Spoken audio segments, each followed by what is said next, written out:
Let's do a bit with the stick.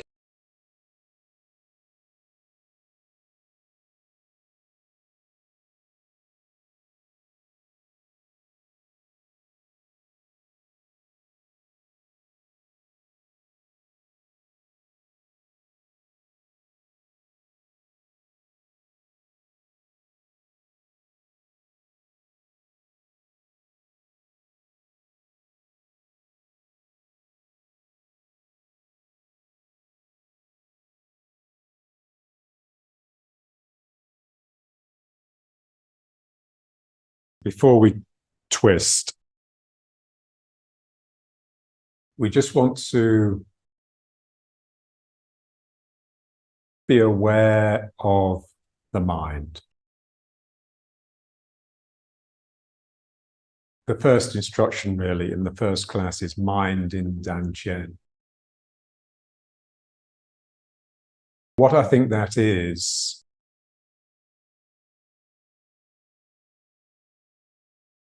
waking up the lower mind.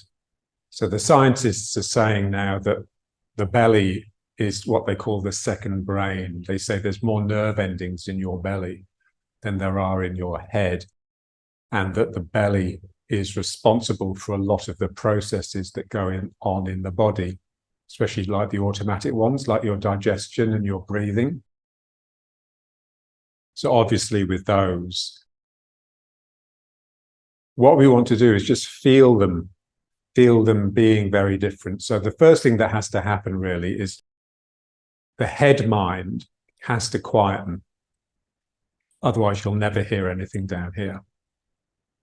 So when it does, then the head mind just becomes a space of empty brightness. And the belly mind is more like this sort of subterranean lake. I imagine a cavern, like an underground cavern, the floor of which is a lake or a pool. So that is my Dantian. And then above it, there's like an openness. You can imagine the air getting thinner as you get towards the top. So very much feeling that gradient from the end of your spine really to the top. So in a sense,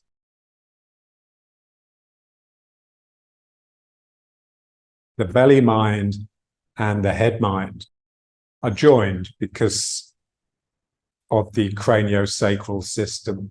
So the craniosacral system is sort of pumping slowly, and that is sort of bringing those two together, but they're definitely very dissimilar. So this is more sort of ruthless, detached. It's what you develop when you discipline yourself. This is more sort of sentimental, more to do with like superficial feelings. So I have a student and she really suffers from a crazy, noisy mind. It often gets her really upset because she gets anxious. And she'll call me round and say, oh, I'm so anxious, help me. And just from doing partner work, really, it just becomes very clear that her anxiety is extremely superficial and that beneath that surface noise, she's fine. She's in great shape.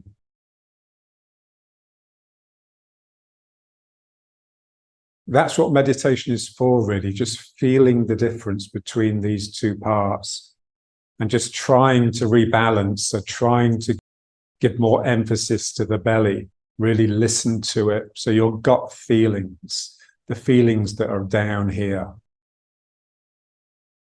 Now let's just try the stick. So just behind the head to start with. So we'll just twist to start with. Let it build up gently, yeah?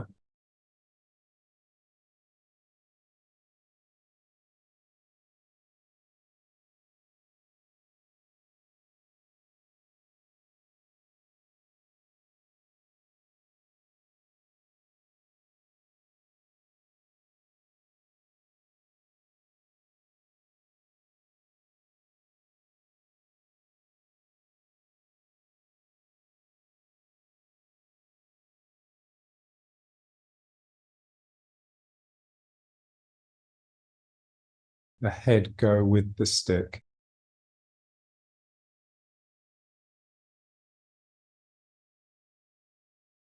Feel the belly at the base, almost unmoved by what's happening.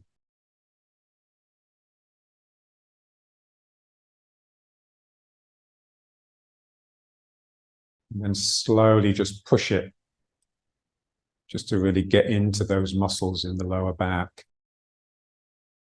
Keep the belly a little bit toned.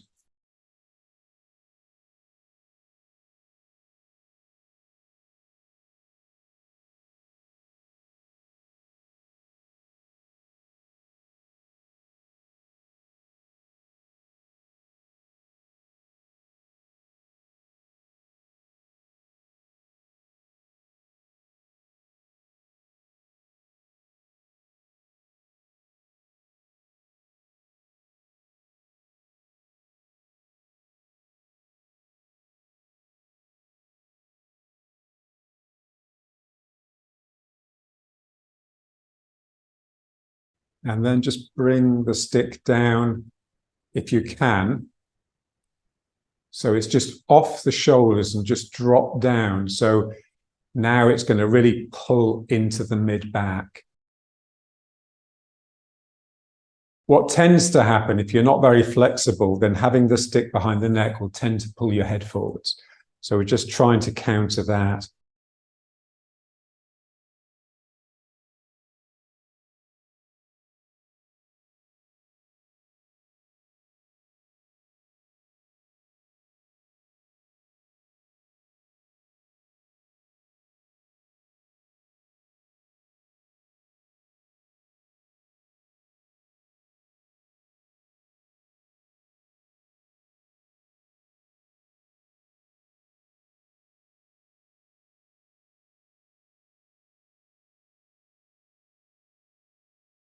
And now keeping the stick like this, just turn the head. So you're looking down towards one hand and beyond, and then twisting the head the other side.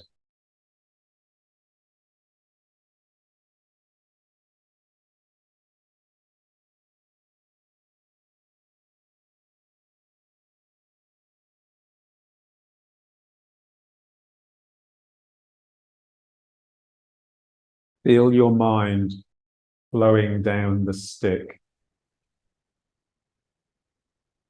from one hand to the other with the movement of your head.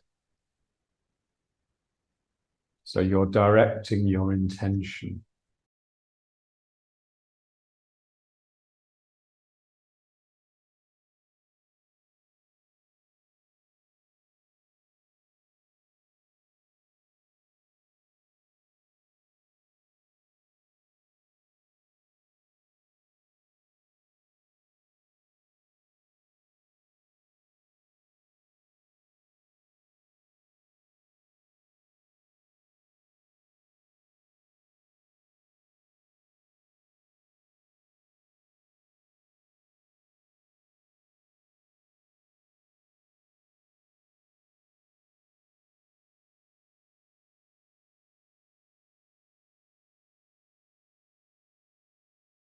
First of all, let's just try rowing.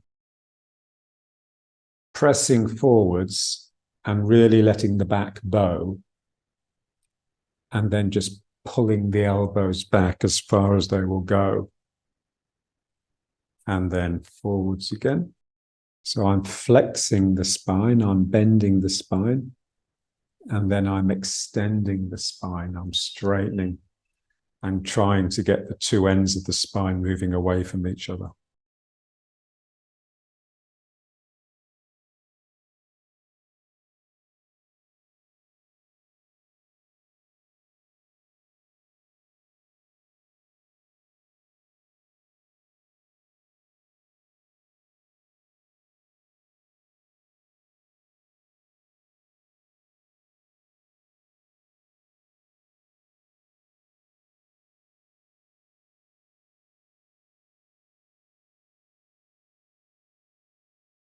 And then turn one hand over. So now you've got one hand facing down, one hand underneath facing up.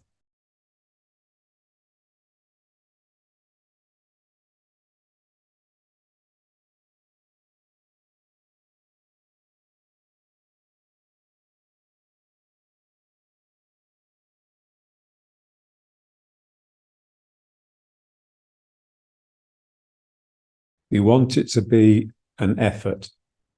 So we have to use the pursed lip breathing, breathing through a small hole in the mouth.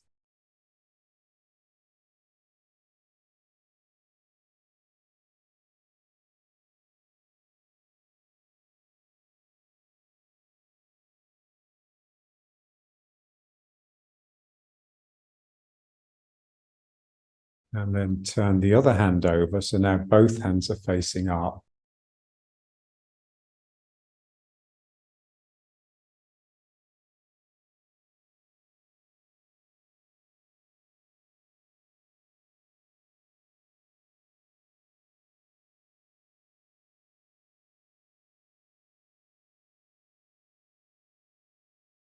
And then turn the other hand over. So now one hand facing down, one hand facing up, but the other way from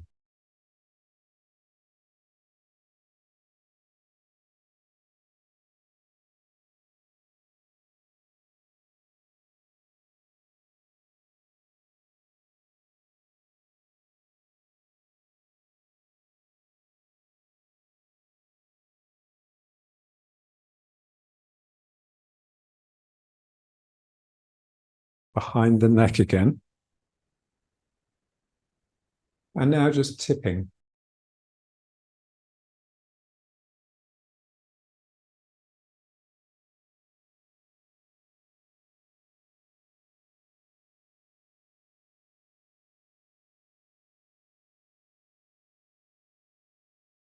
One of your sides is really contracting and the other side is expanding, lengthening.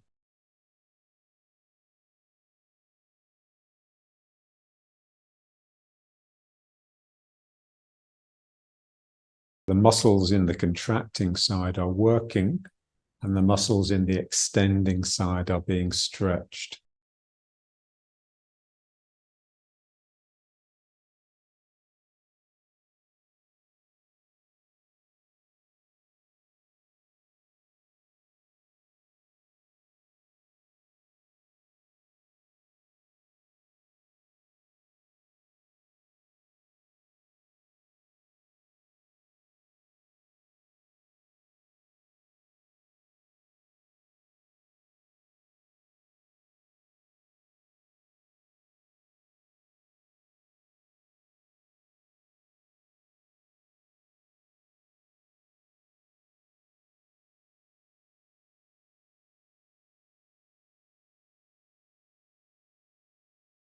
So the same as pushing it forwards and back really, but just now you're really leaning back.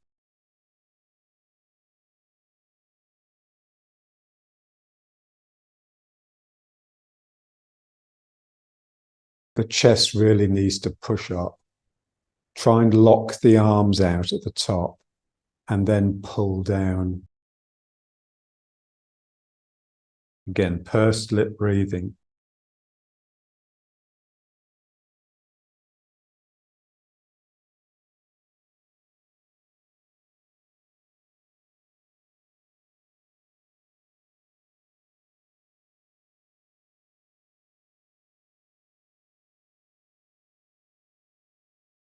My lower back working. And then try and get the feeling that the down comes from your belly tightening. My belly is trying to pull the stick down. And then my lower back is pushing the stick up. Belly contracts to pull the stick down.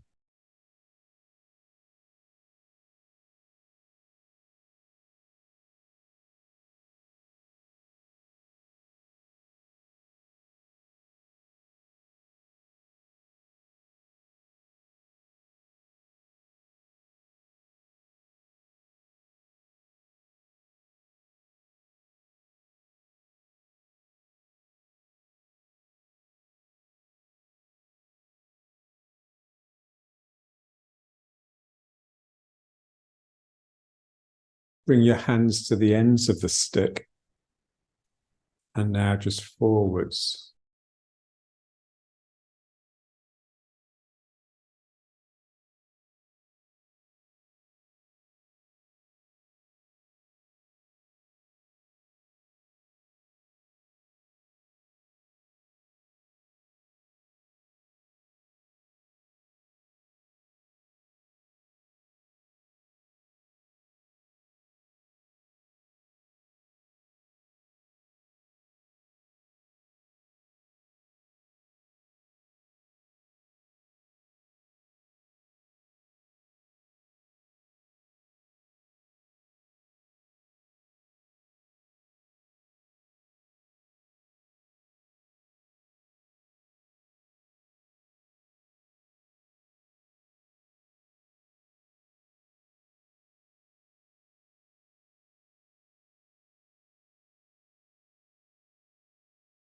a few tips with the stick held aloft.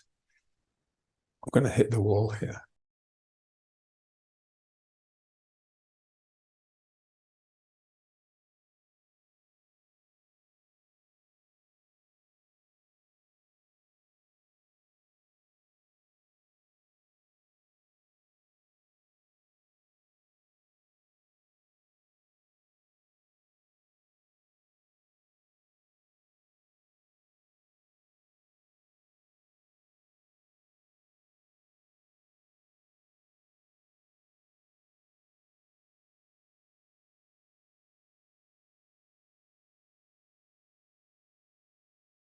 Just a couple of minutes more meditation.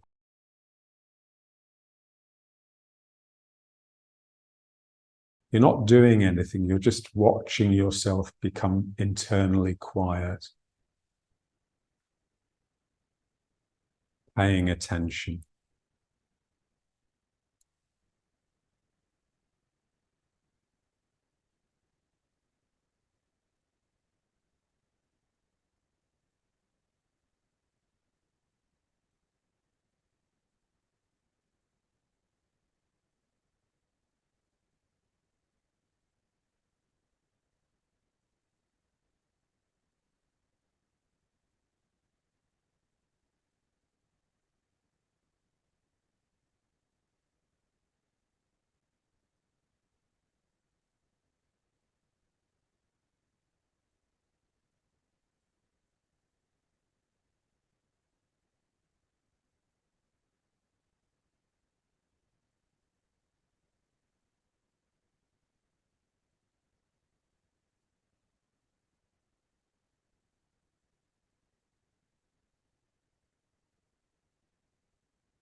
So head mind, belly mind.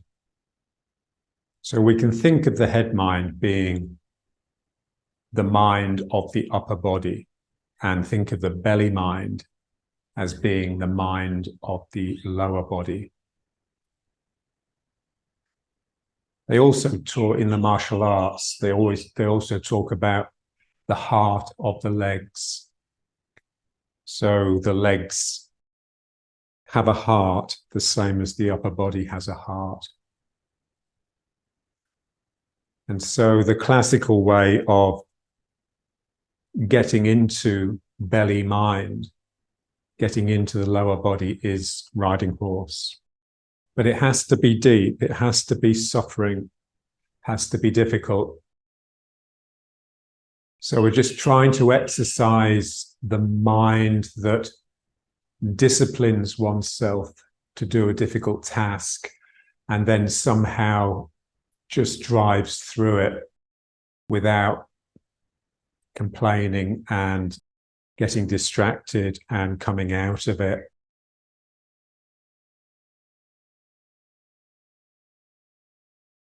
So let's just move a little bit. So that's about as much of a distraction as we allow ourselves. It's always a good idea to have something moving, otherwise things tend to get a bit stiff and locked. Feeling the feeling of the belly. It's just ruthless and puts up with a lot.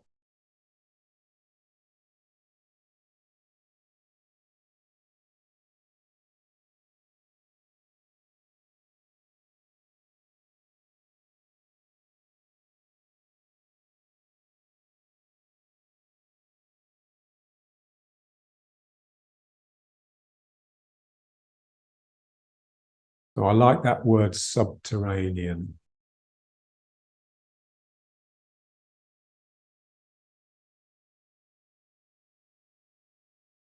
that quote of Nietzsche's,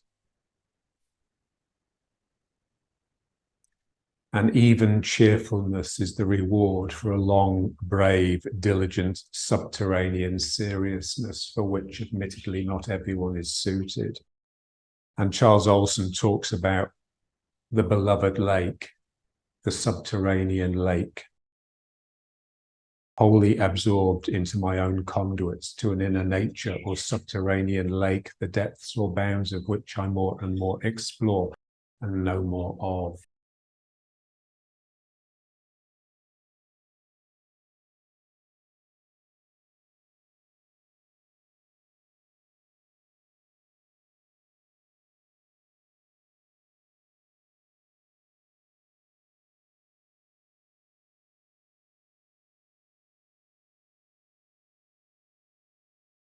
So excessive activity in the head will draw you out of the belly mind. Sentimental feelings, sensitivity, squeamishness, all of that will bring you out of the belly mind. And also sticking your bum out will bring you out of your belly mind. So any sense of lordosis in the lower back will tend to just thrust your energy up into your head. So when we're doing this, we're almost trying to crouch down into the legs, but also into the belly. Spine is bowing all the time. It's got a feeling of almost like you're crouching or cowering beneath a low ceiling, or you're just trying to keep a low profile because you're hunting. Think of Neanderthal man scrabbling about the mountainside that's bare apart from its rocks, compared to Cro-Magnon man that's trying his best to look over the savannah, over the grass. So we're just trying to get into the legs, into the ground, chthonic of the earth.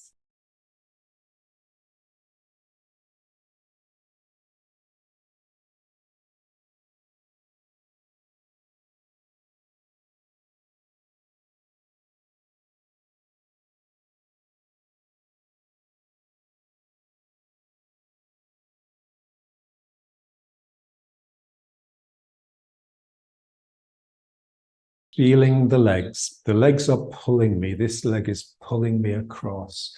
This leg is pulling me.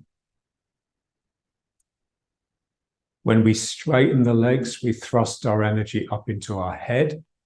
When we bend our legs, especially in relation to the ground, we draw ourselves down into the belly, down into the ground.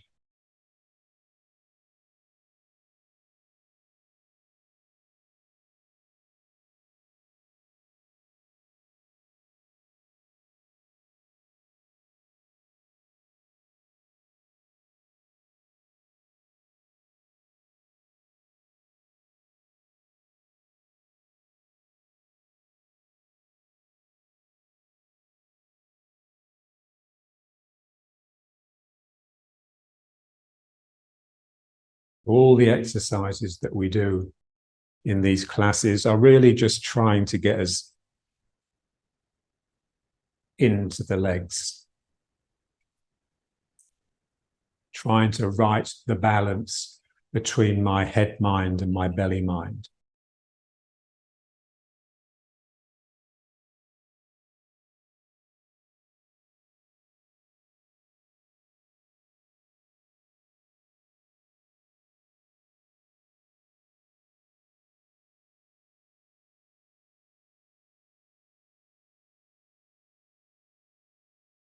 Another thing that's a good idea, I mean, I know it's very popular now, is this intermittent fasting.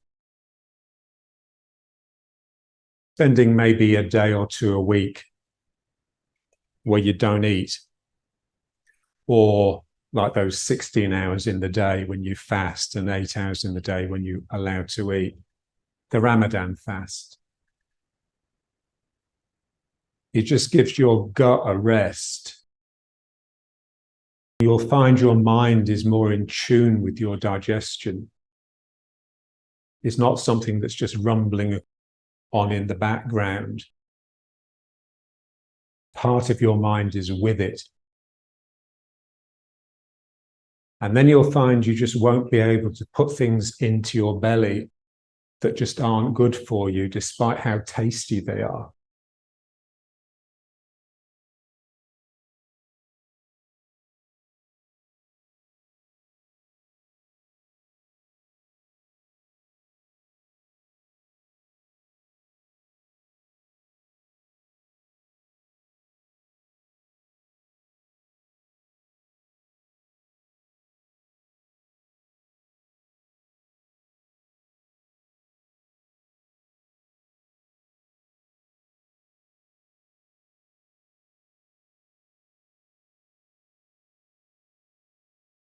Scooping like a handful of dirt from the ground and bringing it up into your belly.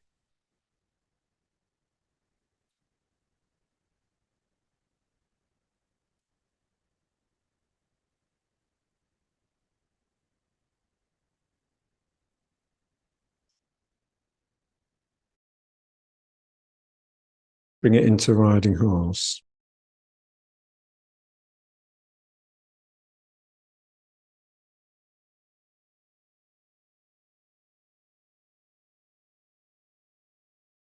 Basically, we're all complete wimps. We don't like pain. But also we don't like fierceness. We don't like spirit. We want everything to be bland and comfortable. Getting down into your legs actually just springs the spirit open. This is the sense that we want to get. So when I get down into my legs, these 2 points here become very open and alive.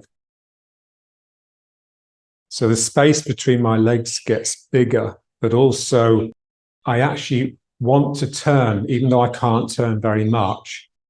There's a sense of this wanting to happen. I'm really wanting to shake. I want to feel that open, sprung open fierceness when I'm sunk and low. You don't have to hold it for very long, but we will. So let's just breathe with it. So breathing, it just means you can just enjoy it just a little bit longer. Pulling the belly in, really pulling your tail under. Here you're sort of coming out of the legs a little bit, sort of extending. But then here you really want to sink low and get down into the legs. So you have a little respite as you breathe out or breathe in, depending what you're doing on the extending phase.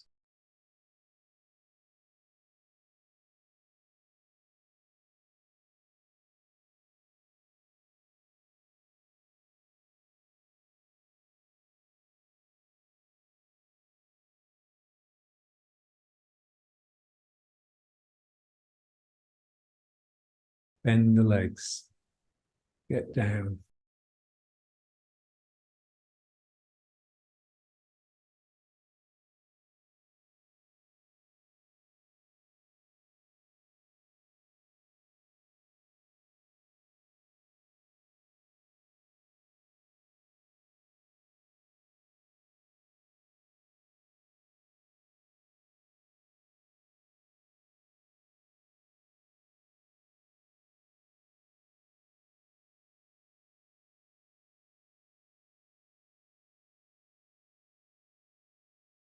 Feel these 2 points here. Imagine where your ovaries are. And then just imagine a man and just imagine where his testes are. So that's the region. It's the region of the gonads. It's like an average between the ovaries and the testis. That's the region that we're trying to open up.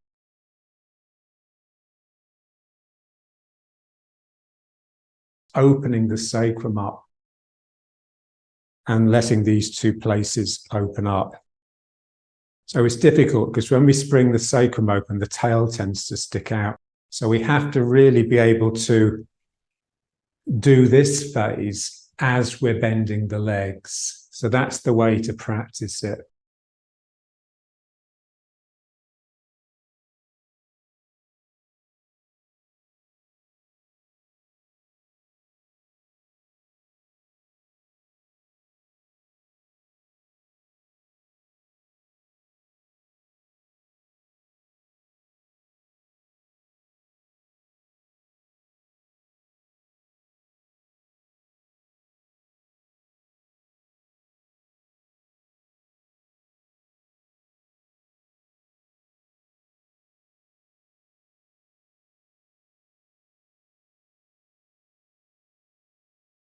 And now let's just try the circles that we've been doing. So reaching out and then letting my hand brush my knee as I come down.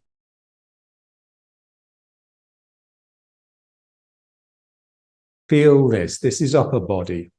Your arm is coming up as though over someone's head who's the same height as you. And then down to the waist or the sacrum, which is the middle of the body.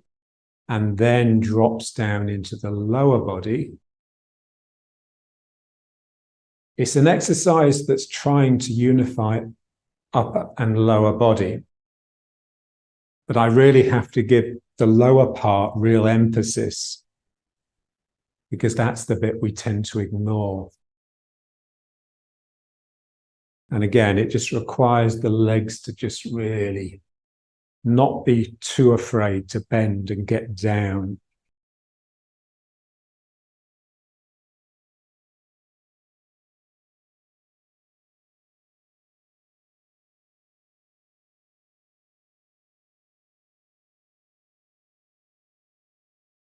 Bend the legs.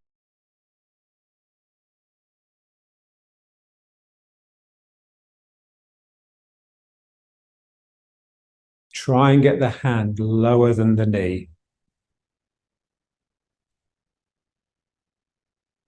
Even if it means leaning forwards a little bit, that's fine.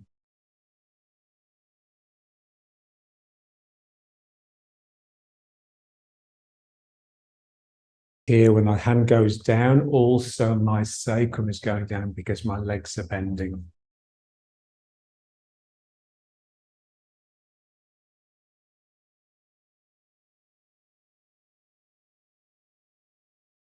And then the other side.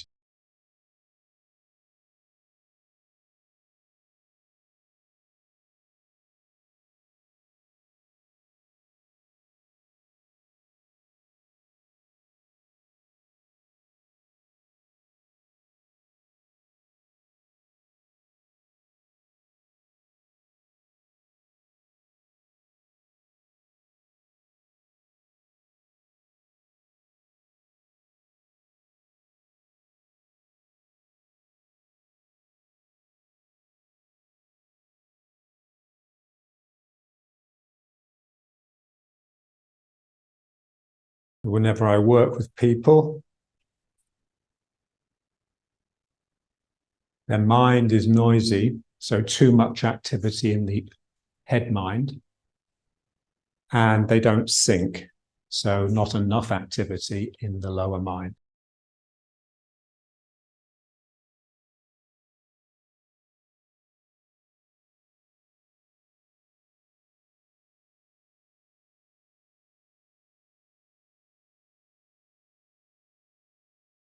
And then just a little bit of them both together.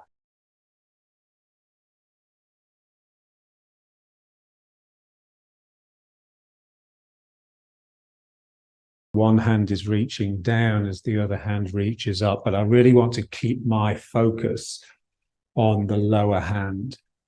I'm not really worried about what the upper hand is doing.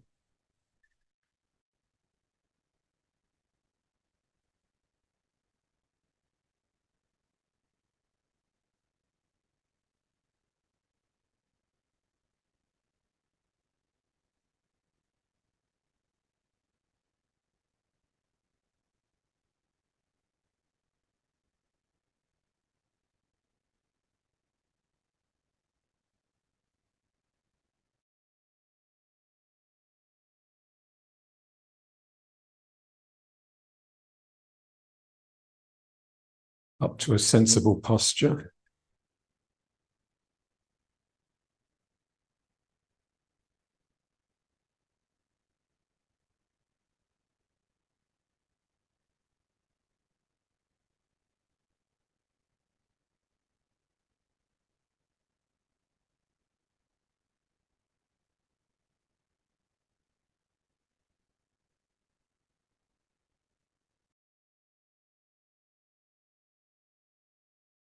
Let's just do this.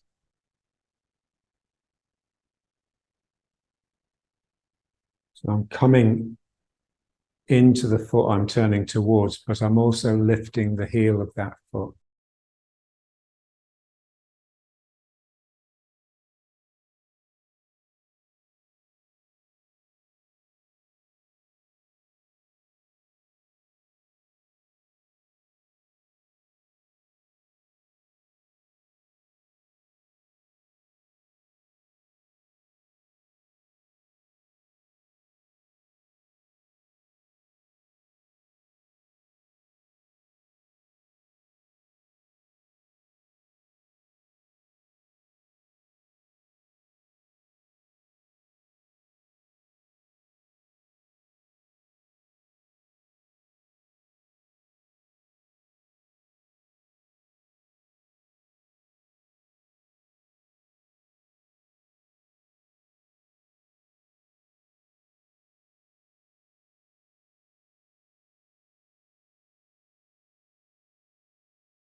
And then just try and work it so both heels are off the ground all the time, but up and down a bit. So it's really trembly and difficult.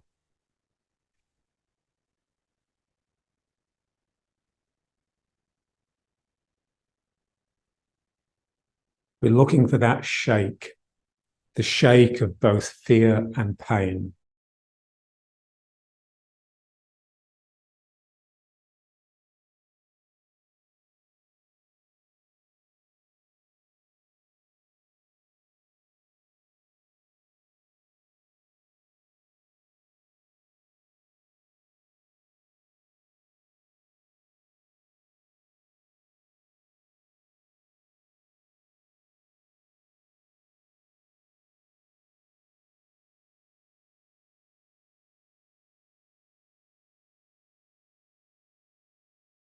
Let's just do a little bit of that walking. Bring the heel up, or really the knee, and then extend the foot, and then place the toes and draw yourself into that foot. So we're using this circle to roll myself forwards.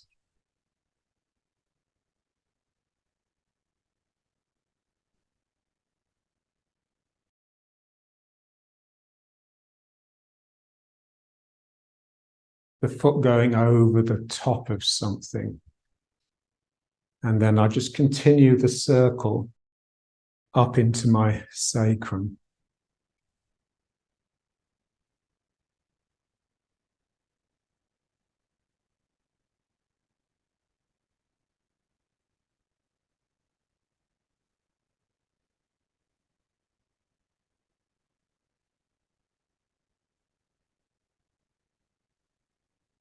Really suck your belly in to get the knee high.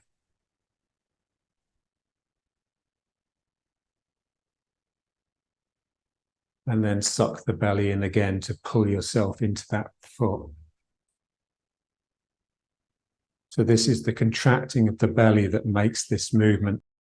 The belly contracting to try and pull the foot up towards it.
And now let's just try just a little bit of just swinging the tail.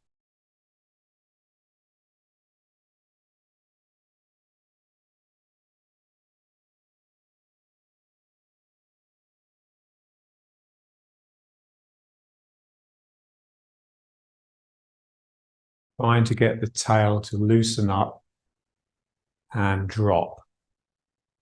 So it unravels, it uncoils.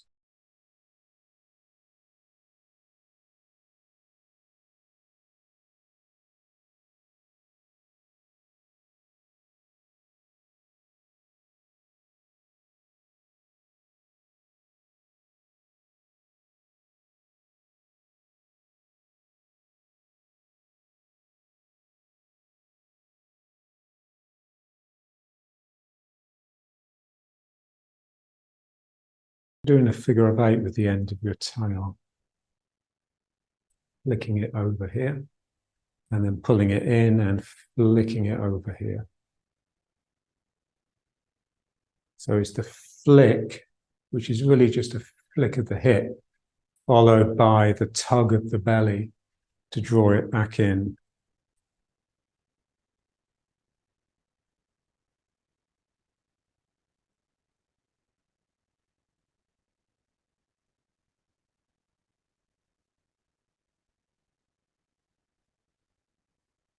And then just using that to get through the leg, under the foot, lifting the other foot up. Sending my tail out like this. I'm making a circle around this foot, my right foot, because that's the one I'm going to stand on, so I can pick up the other one. So I just go around the foot and down, and this foot comes up. And then I place that foot, coil the tail down the leg.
So when I put this foot down, just feel that moment of contact. When I put the foot down, something in this leg, this foot, has to grip. It's almost like I'm relying on a sort of stickiness in my foot, so that I've got this sort of play with the ground. And then I can use this bending of this leg just to tug me down, stimulating the lower mind. So as soon as the foot is on the ground, it's wanting to draw me down.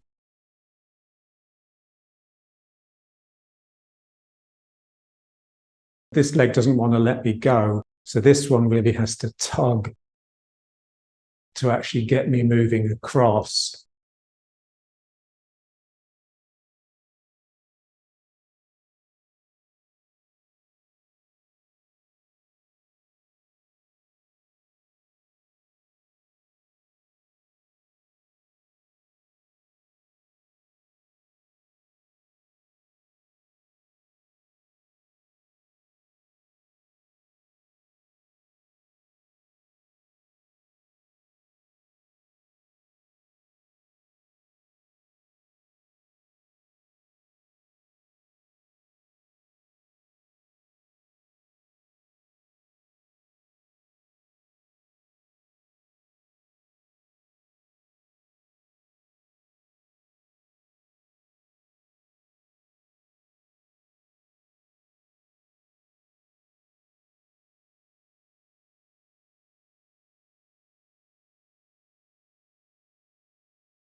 Now let's just try just a bit of stepping,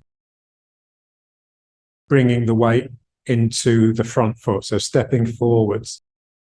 So I'm going to put the weight in this leg and step with this leg. So I just want to put the weight in the leg the same way we've just been doing, just get my tail to extend down. And then I step forwards here. I'm pulling with the foot, but I'm also opening here. So as I pull with the foot, I want this to really open. The knee feels like it's circling around the back of the person, and then this foot pops up. Sinking down. I'm stepping, but again, it's like I've got glue on my foot and I can pull the ground with it. Pull the ground, but I also hollow here. It's a combination of the foot pulling, the front of the foot pulling, and this opening that actually brings me forwards. So I'm pulling with the foot, but also opening here. So I'm sort of turning this way to make the hole in front of the person. So I sink down the leg, step and open here. And then just let that continue and let the back foot just pop up. So we can do like a walk. So I'll go down the leg, I step, I pull with the foot, but I also turn this way in order to open up here. So the hole that I'm creating for the person is here in my groin. That sucks me forward and I can step.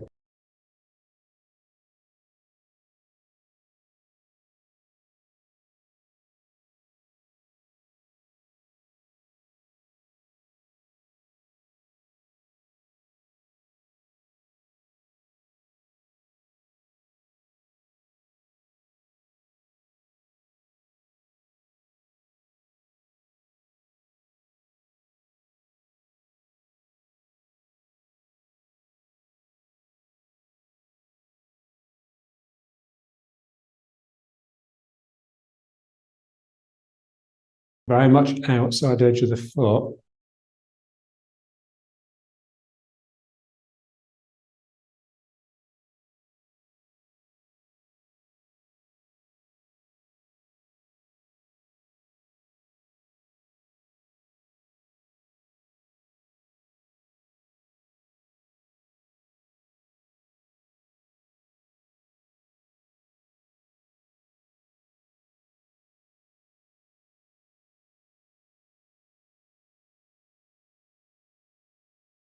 So we're going around the bottom of the figure of eight with the hand. So that's the part of the figure of eight that includes my legs and my heel. Circling around the heel like this. I'm making this circle, but really only around the heel.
The word John used to use to describe sinking is grim.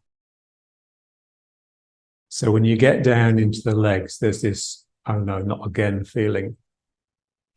So all of those things that tend to bring you up, like excitement, feeling for self, happiness even. We just need to right the balance. It's not as though we're trying to be miserable. We're just trying to be strong. The guys that have it the best, the sumo guys, they spend so long in a deep squat each day.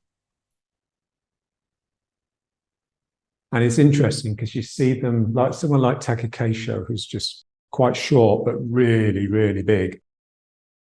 And when he's there on stage, on the dokkyo, and facing the other person, he's like really focused and grim. There's no trace of a smile. And yet when you see him in real life, or when he's just training with his mates, he's the guy, he's the life and soul of the party. He's the one that's just joking and laughing all the time, cheering everyone up. So it's not something that is sort of permanent. It's just something that you need to get so that you have somewhere real to spring from.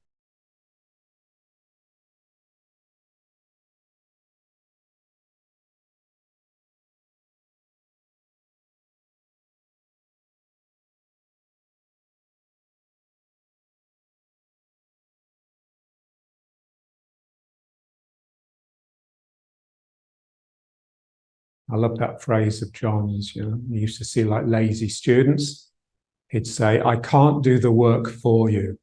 And if I could, I wouldn't. You only develop character by suffering. And like they say in the martial arts, far better the suffering you choose than the suffering you don't choose.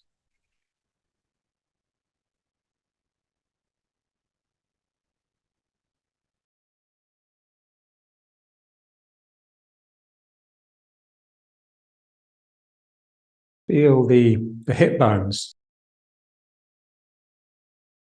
You're a bit like a warrior that's covered in armor and weaponry.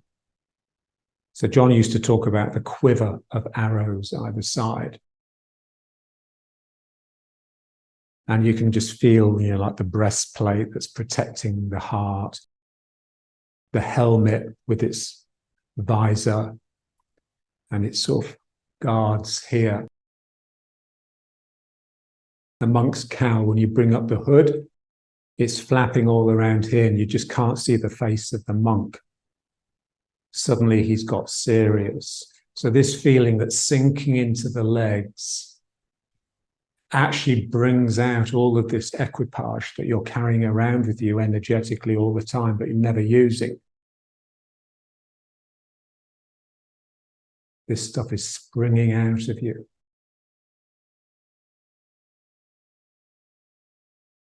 Belly has to be taut.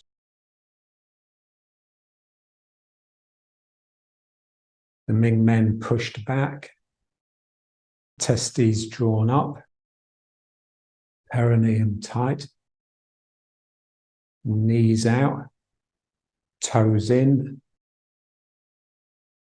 The sense of bringing your shoulders up over your head.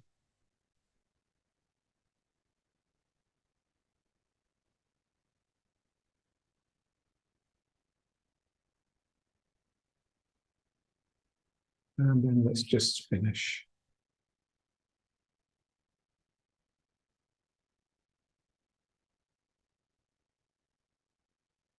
Try to resist the temptation to straighten and lock the legs. You just try and keep a little gentle swing going on in the tail.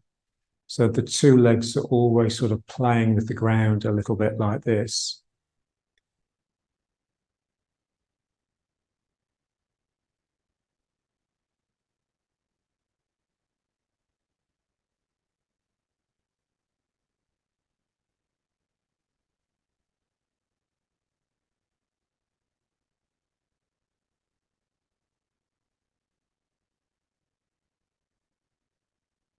And you can have your feet however you like. You know, their toes can be in, they can be out, they can be straight forwards.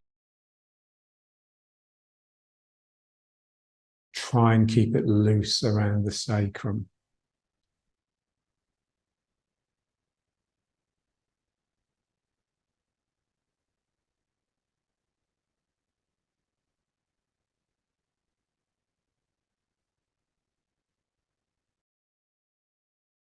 Dan Qian, lower belly, lower mind, belly mind.